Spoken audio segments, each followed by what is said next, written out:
La prière est le plus grand privilège que nous ayons. La prière n'est pas seulement une obligation, ce n'est pas un effort de dernière minute. Ce n'est pas « bien, je fais tout ce que je sais faire, tout ce que je peux faire maintenant est de prier ». La prière devrait être notre première ligne de défense. Mais vous devez avoir la foi et la confiance dans le pouvoir de la prière et vous devez croire que Dieu vous écoute. Et même si vous ne recevez pas immédiatement une percée exceptionnelle, vous devez toujours croire que quand vous priez, Dieu va travailler dans votre vie et au bon moment, vous allez voir un changement. Et beaucoup d'entre nous se demandent bien quelle est la bonne façon de prier. Et les disciples avaient la même question. Et donc, dans Luc chapitre 11, ils ont dit « Seigneur, enseigne-nous à prier. » Et Jésus a dit « Quand vous priez, priez comme ça. Notre Père qui est aux cieux, que ton nom soit sanctifié, que ton règne vienne, que ta volonté soit faite, sur terre comme au ciel. Donne-nous chaque jour notre pain quotidien. Pardonne-nous nos péchés comme nous pardonnons à ceux qui nous ont fait du mal. Ne nous induis pas en tentation, mais délivre-nous du mal, car c'est à toi qu'appartiennent le règne, la puissance et la gloire. » Bien, ça nous a pris près de 30 secondes. Et chaque dénomination autour du monde prie cette prière.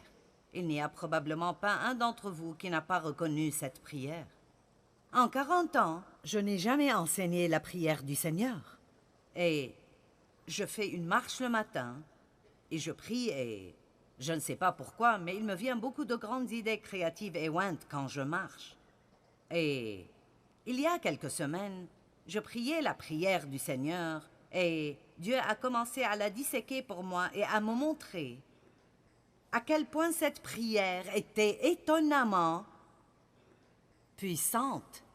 Et je me suis sentie poussée à enseigner sur cette prière. Et je pense qu'après avoir entendu cet enseignement, vous ne prierez plus jamais ce que nous appelons la prière du Seigneur sans que ça ait un plus grand sens pour vous que ça ne l'a maintenant. Nous allons tous prier cela ensemble. Nous allons le mettre sur les écrans. Êtes-vous prêts? Allez, notre Père qui est aux cieux, que ton nom soit sanctifié, que ton règne vienne, que ta volonté soit faite sur la terre comme au ciel. Donne-nous ce jour notre pain quotidien et pardonne-nous nos offenses comme nous pardonnons à ceux qui nous ont offensés. Ne nous induis pas en tentation, mais délivre-nous du mal, car c'est à toi qu'appartiennent le règne, la puissance et la gloire pour toujours. Amen. Maintenant, notre Père qui est aux cieux. Si je ne me retiens pas, je pourrais passer toute la nuit à parler de la première phrase de cette prière. Notre Père. Dieu est notre Père. Notre Père. Et c'est surtout de bonnes nouvelles pour ceux qui avaient un père absent ou pas de père, ou même pire, un mauvais père. Je pense honnêtement, tout comme la situation dans laquelle j'étais, et beaucoup ont vécu des situations similaires, vous avez été abusé en grandissant, ou peut-être vous n'étiez pas aimé, ou quelqu'un vous criait dessus tout le temps, ou vous avez été battu ou puni injustement, ou été abusé sexuellement comme je l'ai été. Mais ça aurait été mieux pour moi d'avoir un père absent plutôt que celui que j'ai eu. Et donc, je n'ai aucune notion de ce que c'est que d'avoir un père terrestre, affectueux.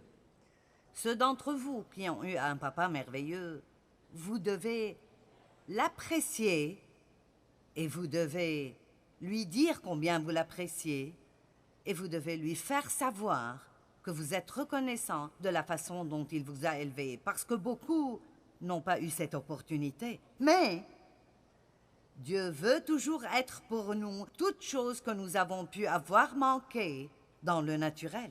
Et la Bible dit dans le psaume 27:10, « Quand mon père et ma mère m'auraient abandonné, toutefois l'Éternel me recueillera et m'adoptera comme son propre enfant. » Alors devinez quoi? Vous avez tous un père affectueux. Mon papa m'aime. Pouvez-vous le crier haut et fort? Mon papa m'aime. Amen. Il y a 63 écritures dans la Bible qui font référence à la paternité de Dieu. Nous allons regarder quelques-uns d'entre eux. 1 Corinthiens 8:6, la Bible dit « Néanmoins pour nous, il n'y a qu'un seul Dieu, le Père, de qui viennent toutes choses, et pour qui nous sommes. » J'aime cela. « Et pour qui nous sommes. » Et pour qui nous sommes. Nous sommes pour lui. Amen. Un seul Seigneur, Jésus-Christ, par qui sont toutes choses et par qui nous sommes. Maintenant, Romains 11:36 est un de mes versets favoris. J'aime Romains 11:36. Et j'ouvre ma Bible là parfois et je le lis simplement et je hoche ma tête parce que c'est tellement puissant. Romains 11:36, c'est de lui, par lui et pour lui que sont toutes choses. Car toutes choses proviennent de lui et viennent de lui. Dieu notre Père est la source de toutes choses. Tout ce dont nous avons besoin est en lui. Toutes les choses vivent par lui. Tout ce qui est vivant est en vie parce que Dieu lui a donné la vie. Et toutes les choses sont centrées et tendent à s'accomplir et à se terminer en lui. À lui la gloire dans tous les siècles. Amen. Maintenant, bien que ce message pourrait être considéré un peu plus spirituel, il est également très pratique parce que lorsque vous savez vraiment qui est Dieu et qu'il est pour vous, qu'il n'est jamais contre vous, qu'il vous aime et qu'il est la source de tout ce dont vous avez besoin, vraiment la vie devient bonne et excitante. Vous avez un Père qui vous aime et personne n'aurait intérêt à lui barrer le chemin quand il s'agit de ses enfants. Par lui, avec lui et en lui sont toutes choses. En d'autres termes, il est le centre de tout. N'est-ce pas? On s'attire des ennuis quand on est centré sur nous-mêmes au lieu d'être centré sur lui. Amen. Ésaïe 64:8, version Louis II. Cependant, ô Éternel, tu es notre Père. Nous sommes l'argile et c'est toi qui nous as formés. Ah! Nous sommes l'argile et tu es le potier. Nous sommes l'argile.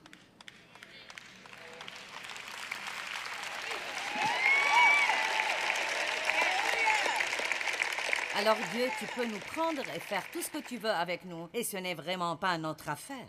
Nous n'allons pas te donner des directives.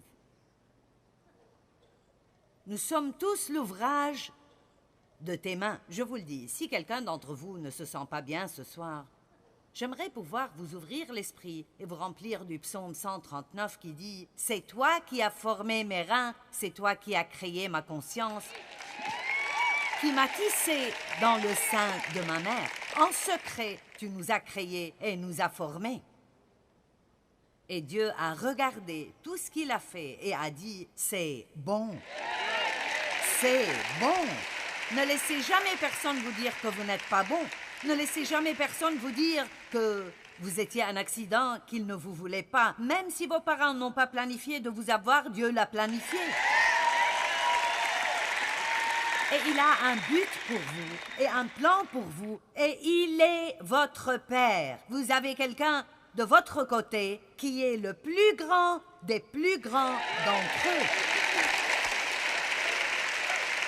Vous savez, je me rappelle, notre fils Daniel, quand il jouait dehors, vous savez, son papa est assez grand de taille, 1,95 m, et assez musclé. Et vous savez, quand la brute du voisinage venait après Danny, il courait vers la maison en criant « Papa !» Et c'était tout ce qu'il avait à faire parce que Dave me regardait comme s'il allait arracher la porte des charnières en courant vers son fils pour s'assurer que personne ne lui ferait du mal. Et laissez-moi vous dire, votre père a la même attitude envers vous. Et je me souviens qu'avec Danny, il n'était pas... Danny était juste un bon viveur. Ses professeurs disaient qu'il avait des compétences sociales développées. Cela signifie qu'il parlait beaucoup trop. Et il pensait juste que tout était une fête. Et vous savez, nous essayons de le former pour devenir responsable. Et il avait une liste de choses à faire, écrites sur un papier. Elles étaient sur sa porte. Et quand il les faisait, il recevait des étoiles. Et quand il avait un certain nombre d'étoiles, il recevait un cadeau. Mais vous savez, pas une fois, quand il criait à l'aide, Dave s'est levé et a dit « Joyce, j'entends notre fils crier. Veux-tu aller vérifier son tableau? »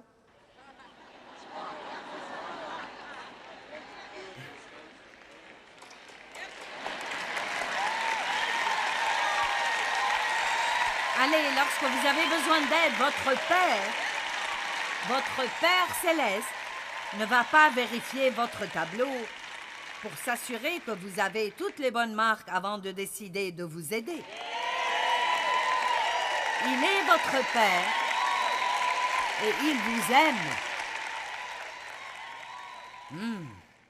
Combien d'entre vous avez une belle couverture duveteuse que vous aimez? C'est comme ça que cette partie de cette prière me fait sentir. C'est comme... Vous voyez, à vrai dire, à cause de l'abus sexuel, je ne me rappelle pas m'être jamais assise confortablement sur les genoux de mon père. Il y a tellement de choses que je n'ai pas vécues et beaucoup d'entre vous ne l'avez pas vécu et nous ne savons même pas ce que nous avons manqué parce que nous n'avons aucun cadre de référence. Mais écoutez, Dieu vous donnera une rétribution double pour tout ce que vous avez manqué. Et Dieu nous a invités dans une relation intime avec lui.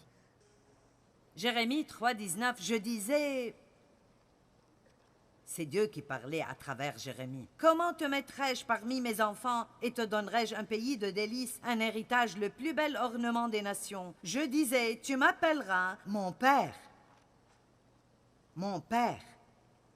et tu ne te détourneras pas de moi. » 2 Corinthiens 6, 18. « Je serai pour vous un père, et vous serez pour moi des fils et des filles, dit le Seigneur Tout-Puissant. » Et un dernier, Romains 8, 15. « Et vous n'avez point reçu un esprit de servitude pour être encore dans la crainte, mais vous avez reçu un esprit d'adoption par lequel nous crions « Abba, Père ». Abba est un mot araméen dont la traduction française est très proche de « papa ». Père, Abba, Papa, Dieu. Amen. Bien, que font les pères? Bien, ils pourvoient. Ils nourrissent, ils éduquent, ils réconfortent, ils encouragent et ils corrigent. Mais faites attention, tout ce qu'ils font est fait pour votre bien.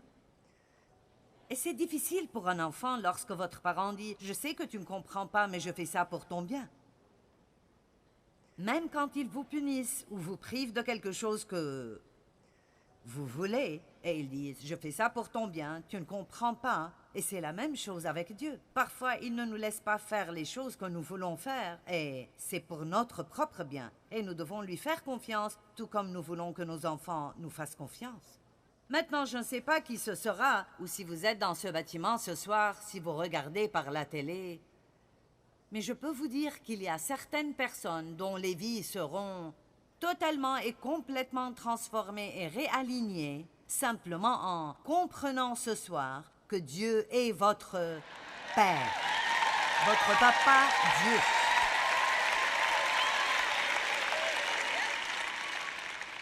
Notre Père. J'aime ça. Qui est dans les cieux.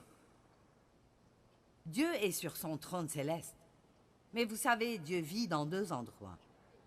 Il vit sur son trône au ciel, mais il vit aussi sur le trône de nos cœurs. Est-ce que vous pouvez être plus proche que votre intérieur? La religion est toujours centrée sur moi essayant d'atteindre Dieu. Mais le christianisme est à propos de Christ qui descend vers nous.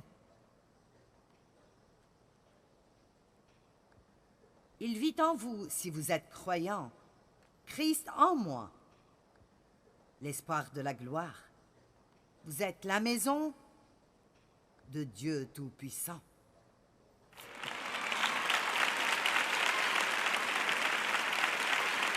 Nous sommes sa maison. La Bible dit dans 2 Corinthiens 3,16 que collectivement, comme un corps et individuellement, nous sommes la maison de Dieu. Quand vous rentrerez chez vous, vous prendrez Jésus avec vous parce qu'il a dit « Je ne vous laisserai ni ne vous abandonnerai jamais ». Notre Père qui est dans les cieux, mais qui est venu aussi pour me racheter, me toucher, me guérir de ma solitude et de mon désespoir, me sauver, me faire revivre et me donner une vie qui en vaut la peine. Amen.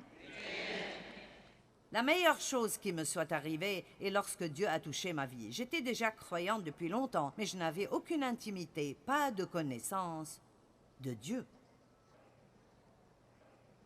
Et vous savez, dans les années 70 et 80, il y avait un grand renouveau du Saint-Esprit.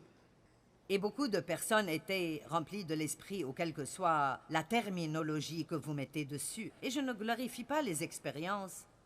Mais je vais vous dire quoi, il faut en arriver au point où vous savez que Dieu n'est pas seulement quelque part là-bas, mais il est avec vous et que partout où que vous alliez, il ne vous laissera ni ne vous abandonnera jamais. Vous n'êtes pas seul. Et maintenant, saint est ton nom.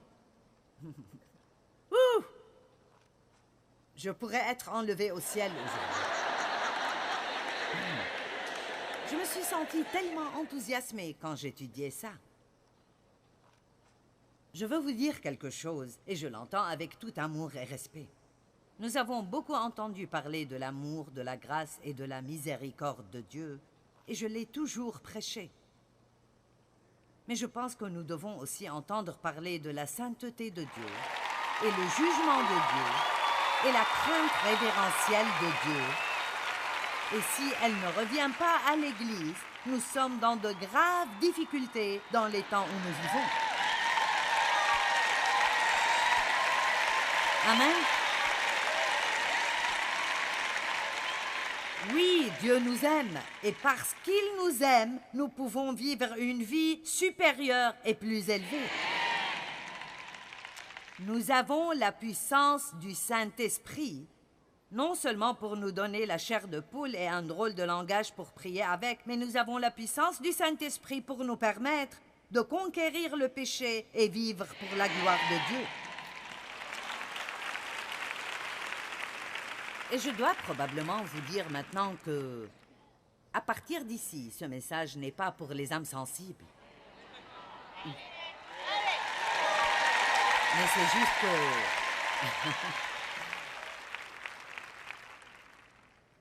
Quand nous reconnaissons la sainteté de Dieu,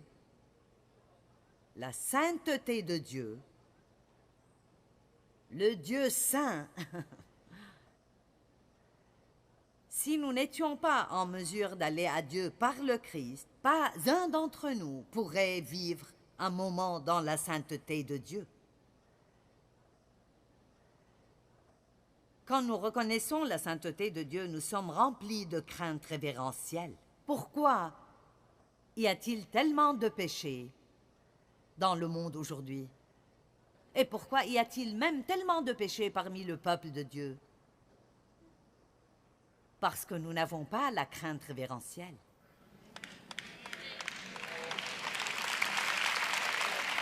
Je ne suggère pas que nous ayons peur de Dieu. Je n'ai pas peur que Dieu vienne me faire du mal. Il est mon Père. Je sais qu'il m'aime. mais il doit être regardé avec révérence. Et nous avons besoin de comprendre que Dieu n'est pas seulement notre ami proche, il est Dieu, et il est un Dieu saint. Et si Dieu dit « Faites ceci et vous aurez une bonne vie, faites ceci et vous ne l'aurez pas, si vous faites ceci, vous n'aurez pas la vie que Dieu veut que vous ayez. » Chaque personne devra éventuellement rendre compte pour elle-même devant Dieu. Chaque personne, nous nous tiendrons tous devant Dieu et donnerons un compte pour nous-mêmes devant Dieu. Et ce n'est pas une prédication pour vous faire peur. Je vous l'ai dit ce matin, je vous le redis ce soir. Dieu vous aime, sa miséricorde est nouvelle chaque jour, la grâce de Dieu nous est toujours disponible. Mais Dieu est sérieux. Et je pense qu'il est temps pour nous de nous redresser un petit peu. Je pense qu'il est temps pour nous de devenir plus sérieux au sujet du Dieu que nous servons et le fait que nous sommes vivants sur la planète aujourd'hui et qu'il y a définitivement une raison d'être et Dieu a besoin que nous fassions quelque chose d'autre que nous asseoir et attendre une nouvelle bénédiction alors que nous regardons le reste du monde mourir et aller en enfer. Amen. Je vais vous donner un bref aperçu d'un de mes points pour demain. La meilleure façon d'accroître votre bonheur est de vous donner vous-même. Je ne suis pas ici pour moi-même et je ne pourrais pas être plus heureuse même si j'essayais. Avons-nous oublié que Dieu est un feu dévorant? Notre Dieu est un feu dévorant. Le baptême de feu, nous avons besoin de plus d'enseignements sur le baptême de feu. Jean a dit, quelqu'un viendra après moi qui vous baptisera du Saint-Esprit et de feu. Oh, nous sommes mignons dans l'église. Oh Dieu, nous chantons nos chants, envoie ton feu.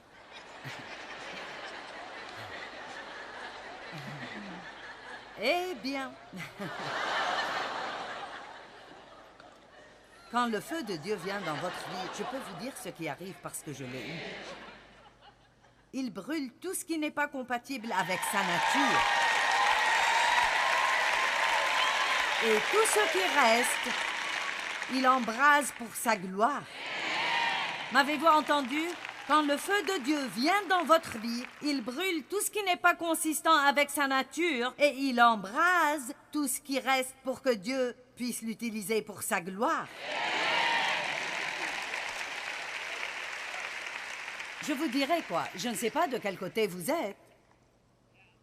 Si vous êtes du côté de l'église le dimanche et du côté du monde le lundi. Mais je suis en mission pour pousser les gens du bon côté.